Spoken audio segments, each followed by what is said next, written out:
Hey plant fam! Welcome back to my channel if you are new here. My name is Jaclynn. This is my jungle, and if you're not new here, thank you so much for coming back. I really appreciate you for still being here. So, I accidentally deleted my intro for this video, so hi, I just woke up. I'm so sleepy. I probably sound crazy, but today we are talking about the Hoya Mathilde, and I'm going to tell you everything that you need to know about this plant and everything that I've done to get her to grow and bloom and thrive for me. So let's get into the video where I don't look like this. Okay, so here is this is my personal plant. I have two other mother baskets that I propagate from because I don't want to have to propagate from my mama plant. So this is my Hoya Mathilde that I've had for quite some time now. And the Mathilde is the Serpens crossed with Carnosa. So if you guys have ever seen the Hoya Serpens, I'll put a picture on the screen for you here. It has these teeny tiny little leaves and they're kind of dimply and fuzzy, but it's notoriously a very difficult Hoya to keep happy. I was never successful with it and it was just super irritating to grow. It is definitely more of like a creeper or a crawler if you're familiar with how some philodendron like to crawl instead of climb. Some Hoya actually do the same thing, and the Serpens is one of them, which is probably where it gets its name from, but don't quote me. I genuinely don't know. And then you have the Carnosa. Everybody knows what Hoya Carnosa looks like. It's just a regular green, kind of splashy. There's tons of variety within the Carnosa species though, so there is that. But the Mathilde is a cross between those two plants, so you can definitely see the influence of both of them. Obviously the Serpens makes the leaves much smaller and rounder and cute, and they do get just a little bit dimply, not a ton. And then you have the beautiful green with the splash from the Carnosa. I mean, Serpens can have a little bit of splash to it as well. So here's the bloom. I might as well show you. This is what their blooms look like. Let me get a good handle on it for you. Super cute. They're like a light pink with a darker pink corona on the inside there. And they're a little bit fuzzy, which I absolutely adore. If you put these in bright light, they will get like more pink from my experience. But this plant is actually a great example of the progression of a Hoya bloom. So a lot of the time you start out with these little buds. You have your peduncle here. This part coming off of the plant that looks like a stem is called a peduncle. And then you get your little buds. They'll start to get bigger and bigger and they look like little candies, little like starfish candies. And then one day they'll all pop open and look like this. And this bloom does last pretty long. I asked David what it smells like. He said he couldn't smell anything, but that was during the day. And a lot of Hoya blooms, in my experience, are more scented at specific times of day. So I feel like this one maybe might be more of a nighttime bloom, but let me know your experience in the comments below. So, care tips. We're gonna start with the basics on this plant. Lighting. All of your Hoya are gonna want bright light. So it's gonna vary obviously from plant to plant, but this one in particular, I would say likes more bright indirect light. So this is not a Hoya that's gonna sun stress if you leave it out in a very, very bright space where there's no break from the sun like all day long. So you can see this side of the plant here was actually getting too much light at one point in time, and the leaves turned a lighter green than the rest of the plant. So not all Hoya sun stress in bright light. They will sometimes just what I say sun bleach. So they more get lighter than they do get like a red or a purple color. So it's the same response to the sun, but every plant kind of does something differently. And honestly, majority of your Hoya are probably just gonna get lighter in color as opposed to the ones, the very few, honestly, that will sun stress. So stay tuned though, I'm gonna do a video showing you some of my favorite Hoya in my collection that are sun stressed or sun stressable. So lighting on this one, I would say, is gonna be really happy and bright indirect light, and I wouldn't worry too much. You've got the Carnosa in there, so I never really stressed about how close or far away from the window this was. This used to live in a west-facing, like pulled back quite a bit from a west-facing window. Now it lives on the shelves behind me underneath my Soltech Highland track lights. So if you're wondering what lights I have exactly on this plant, that's what I got. I found a little mealybug on here. A little pain in the butt. It's kind of part of the territory with Hoya. I am constantly checking for mealybugs, you guys. They especially love the blooms and the new growth. So I'm always checking the blooms and just trying to stay on top of it because they're such a pain. But anyway, that is the lighting for this one. I'd say that it's pretty easy. I would feel really confident hanging this in any room as long as that room had a window nearby that had decent light and not like north facing light or a big tree blocking the window all day long. Watering on these, I would say, is really easy as well. This is a very, very forgiving species of Hoya. Again, you've got the Carnosa in there. Anytime you add Carnosa to another Hoya, it just makes it so much hardier and grow so much better and bloom a lot easier. In my opinion, this is a very easy bloomer, which is part of the reason why I love it. And it just trails. So nice.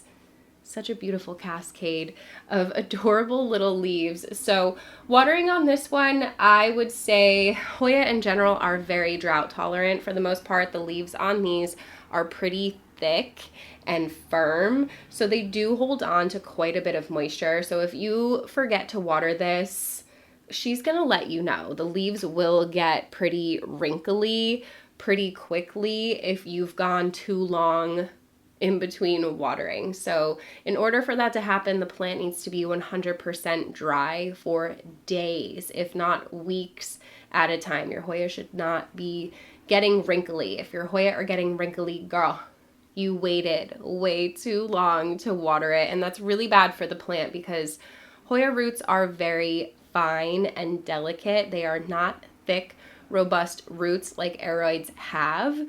So you have to be really, really careful. If you let them stay dry for too long and then you water them, you could get something called dry rot, which is basically what happens when the roots shrivel up so much from being dry for too long that when you go to water it again, they just cannot uptake the water, they cannot handle it, and they rot. Because I know that dry rot sounds like an oxymoron, but it's a thing that can happen, and I learned that pretty early on in my plant journey from killing some snake plants from forgetting to water them for an extended period of time, and then watering them and wondering why they turned to mush a week later when I hadn't watered it in months. So you don't want to do that. I always tell people wait until these are about anywhere from 80% to 100% dry. Hoya like to be watered.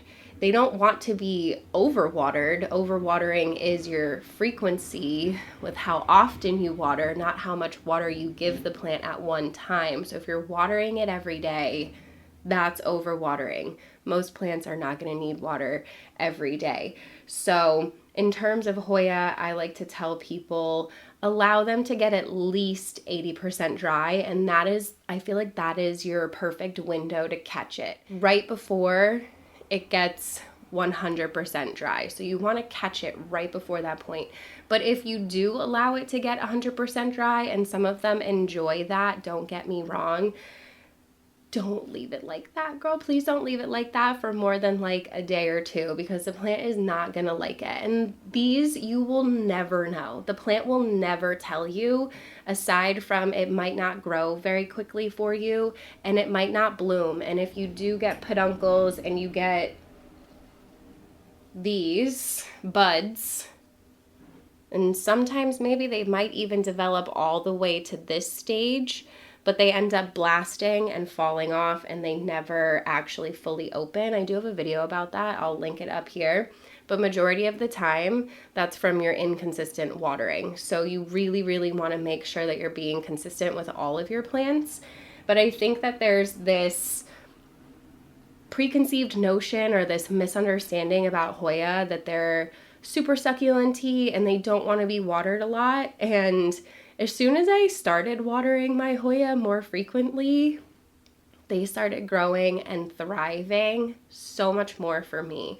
I mean, it was a combination of things, but that was definitely something. I was like, I need to make an effort to stop allowing these plants to be dry for the amount of time that they are dry and water them more regularly on a schedule. And since I started doing that, all my plants are thriving, but honestly, I've noticed that my Hoya really, really enjoy it. So Hoya, they like water, you guys. They want to be watered. So this variety in particular, the Hoya Mathilde, you're going to want to water it somewhere between 80% to 100% dry.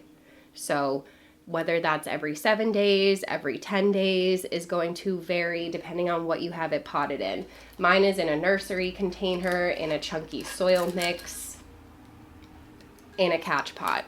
So I'm able to really drench this and just leave it for, like I said, 7 to 10 days. It depends on the temperature, it depends on the humidity, all of those things. So you really just kind of have to learn your own watering routine, your own cycle, depending on, again, your environment, whatever medium you have them in, and whatever you want. You have to tailor your plants to your watering schedule, your watering routine, what you like to do. So some people like to water their plants really frequently.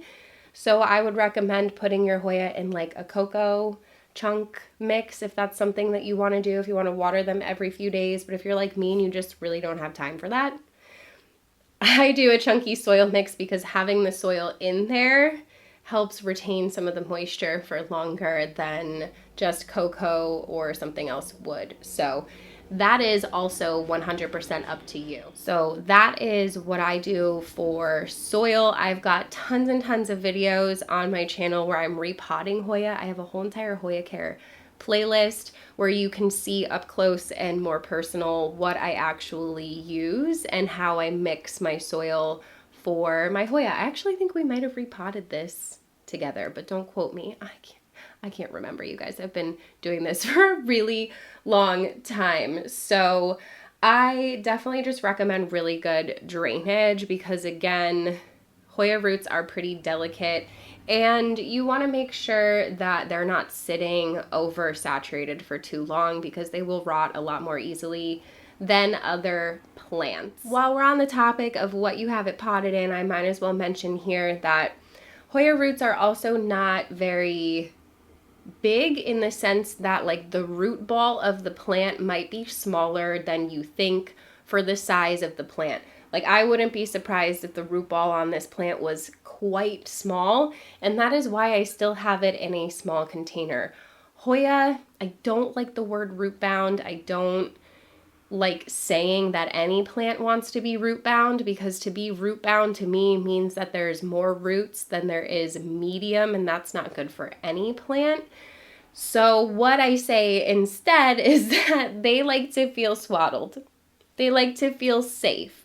The roots want to feel cozy, comfy cozy, and safe in their pot, and then you're going to get lots of growth. So if you have it planted in too large of a pot, your plant is going to focus more, your Hoya especially, on filling up that pot with roots before it feels good about putting out leaves. So think of this plant as kind of just needing that extra comfort and that extra security of knowing that it has a good root system before it's ready to grow and bloom for you. And that's why you're going to hear a lot of the time that your Hoya need to be a little bit more mature for them to bloom.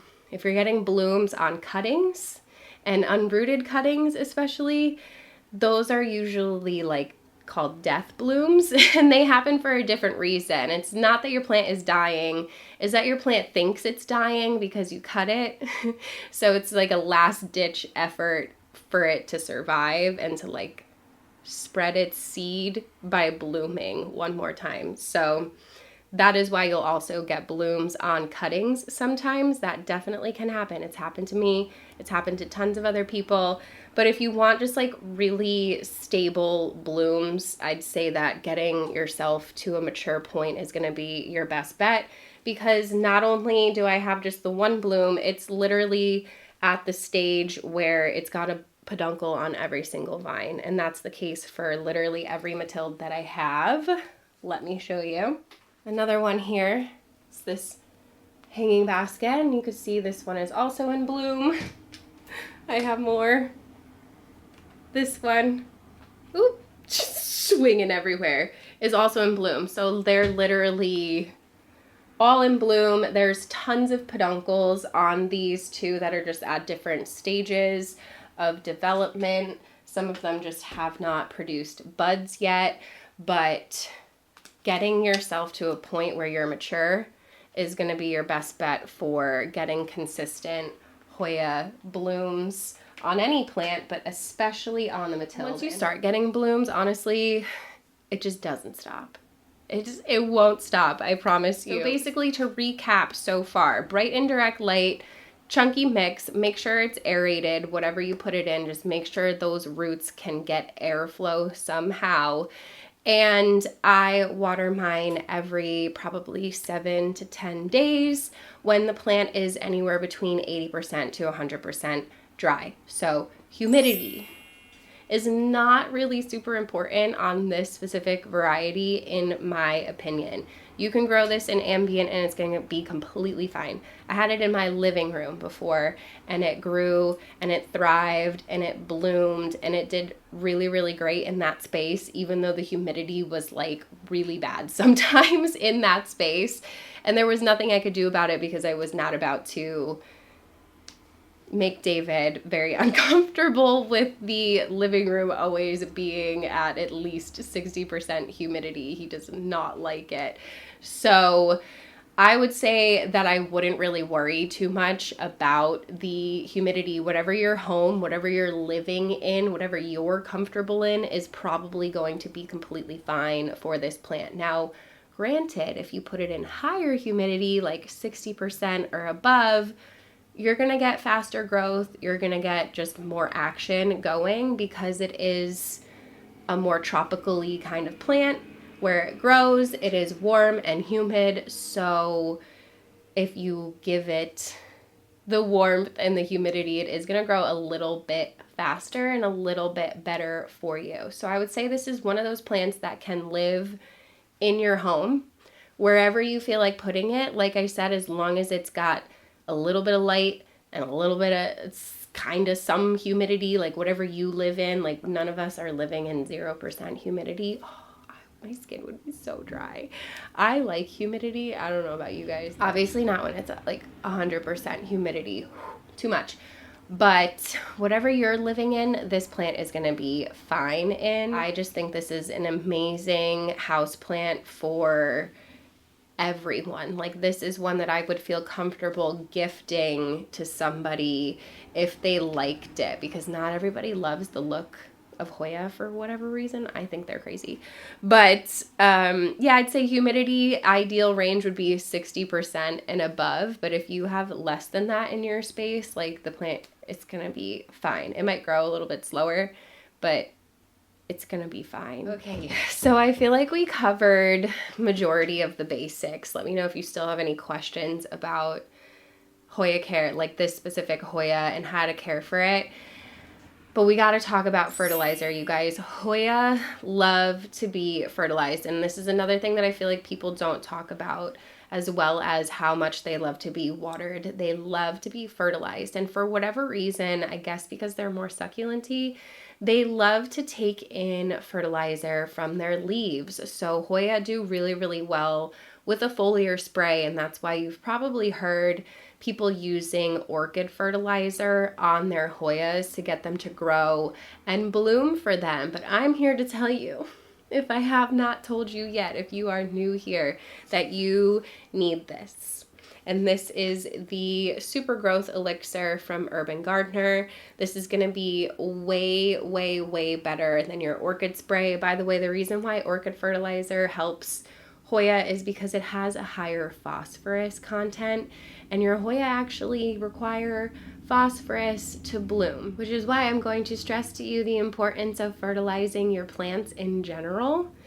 But make sure you're fertilizing your Hoya. I have a whole video, I'll link it up here, on my fertilizer routine, everything I put in my water and why. I also put this in my water as well as spray it. There's nothing in here. I'm like trying to spray it. I need more, but look at, it's such a fine mist. I love this stuff and it smells great. It has kelp, it's got yucca extract, it's got vitamin C, rosemary. It's got all the things in here, you guys, that your Hoya love, that your plants love. I spray it on my anthurium as well. This is totally safe for all of your plants. I spray it directly on blooms. I spray this probably once a week right before I water. So if say I'm gonna water tomorrow, I'm gonna spray them all down tonight, because you wanna make sure you're doing it when the lights are off and not in the direct light. You don't ever wanna spray anything on your plants, even just water, and put them out in bright light, because literally water droplets on your plants out in the sun can burn them. So you just wanna be really careful with that. I haven't had any issues, like literally I can spray this and be, oops, forgot to turn the lights off, because I've done that before and it's been fine. But I recommend obviously doing it when the lights are off. And my Hoya have grown and bloomed like crazy with this stuff, and I will never stop using it. As long as they continue to make it, I will never stop using it. And obviously I'm going to leave this link down below for you guys with my discount code. It is an affiliate link, so if you do shop through my link, I make a small commission, and I appreciate you if you do that. It does not cost you anything more. If anything, you save money, I make money. Win-win situation, and win-win-win.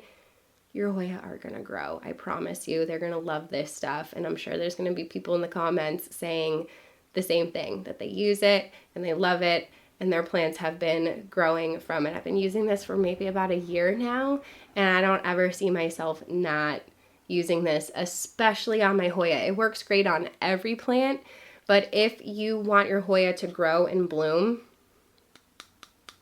this is like your secret ingredient, like your magic elixir that is going to help your Hoya grow. I promise you, I would not lie to you.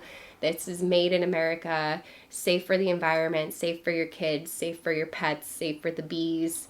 Checks all the boxes, all natural, no BS, and they're very transparent about all of their ingredients and why they are in there. And you can also buy like a larger refill bottle. So they do make other products. If you want to try their other products, definitely check out the website. But 10 out of 10, this is my favorite one. I use all their sprays, but this one, this right here, I call this one my holy grail for a reason. So don't sleep on this stuff. I feel like it's only a matter of time before everybody's talking about it and before you see it all over the stores and you can say that you had it first. So definitely go and check this out. And I feel like that's really it. I feel like I've told you all my secrets to how to get your Hoya to grow and thrive for you, especially your Hoya Mathilde.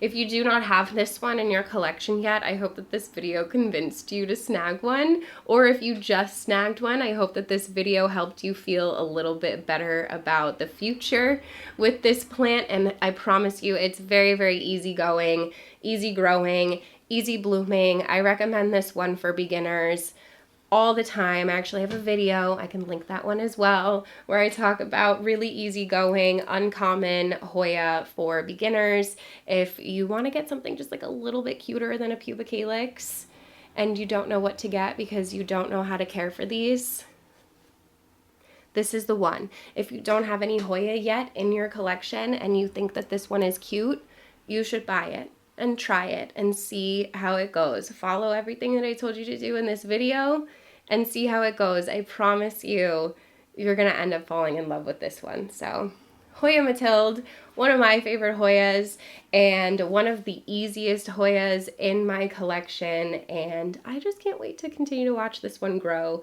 and thrive for me and see how big we can get her, because I don't have to cut her like ever unless I want to. So I hope that you guys enjoyed this video. I hope that you found it helpful. And if you did, you should definitely give it a thumbs up. Don't forget to subscribe. Hit the notification bell so you don't miss anything from me. There's a join button down there if you want to be part of the official Plant fam. Get yourself those perky perks and some extra content that I've been slacking on, but there is a playlist already there if you want to catch up on it. And I swear I'm going to have some new members only content coming for you very, very soon. And if not, there's super thanks button if you want to super thanks me. Everything is appreciated, you guys. Come and hang out with me on Palm Street. I do lives over there. I do live sales, live hangouts, show you my plants, answer your questions. So make sure you come over and follow me there. I'll leave that link down below as well for you if you want to download the app. And I love you. If you watched this whole entire video, you should leave me some cute little pink heart emojis or little pink flowers in honor of the adorable Hoya Mathilde blooms. And I love you so, so very much. I hope you're having a beautiful day wherever you are out there in the world. Don't forget to spread kindness. Don't forget to drink your water. And I will see you in the next one, I hope. Bye!